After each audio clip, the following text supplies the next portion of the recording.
बरेच स्त्रिया असे आहेत, की ज्यांची भेंडीची भाजी बनवताना चिकटच होते, मोकळी सुटसुटीत होत नाही.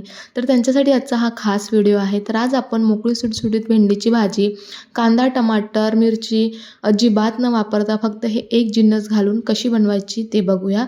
तर चला सुरू करूया रेसिपी. तर या ठिकाणी मी अर्धा किलो भेंडी चांगली बारीक-बारीक अशी कापून घेतलेली आहे. तुम्ही हव्या त्या आकाराने कापू शकता. आता याला एका मोठ्या भांड्यामध्ये ट्रान्सफर करायचं आहे. तुम्ही प्लेटमध्ये किंवा एखाद्या बाउलमध्ये ट्रान्सफर करू शकता.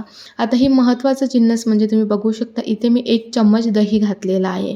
तर दही थोडं आंबट असावं जेणेकरून भेंडीचा चिकटपणा पूर्णपणे नाहीसा होईल. तर इथे दही घालणं खूप आवश्यक आहे जर तुम्हाला भेंडीची भाजी चिकट होऊ द्यायची नसेल तर. तर आता हे भेंडीला आपण दही संपूर्णपणे चांगलं चोळून घेऊया आणि 2 मिनिटाकरता या भेंडीला असंच आपण सोडूया.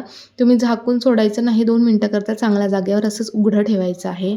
2 मिनिटानंतर आता आपण एका दुसऱ्या कढईमध्ये तेल घालूया, गॅस लावून घेऊया आणि तेल चांगलं हाय फ्लेमवर तापवून घ्यायचं आहे.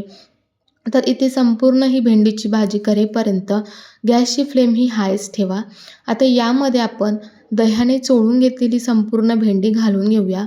तर इथे तुम्ही बघितलं असेल मी खूप कमी तेलामध्ये ही भाजी बनवणार आहे.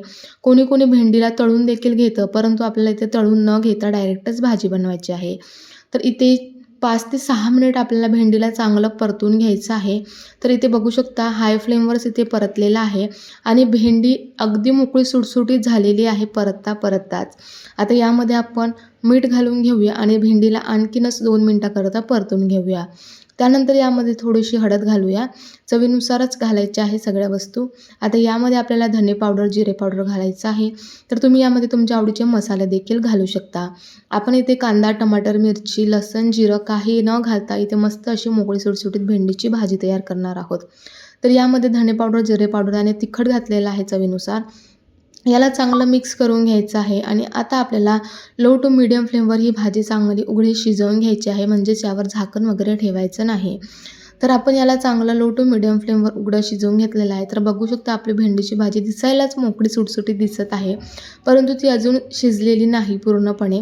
तर आपण 2-3 मिनिटं अजून शिजवून घेऊया आणि आता आपली भाजी चांगली पूर्णपणे शिजलेली आहे. कोथिंबीर घालून सर्व्ह करूया.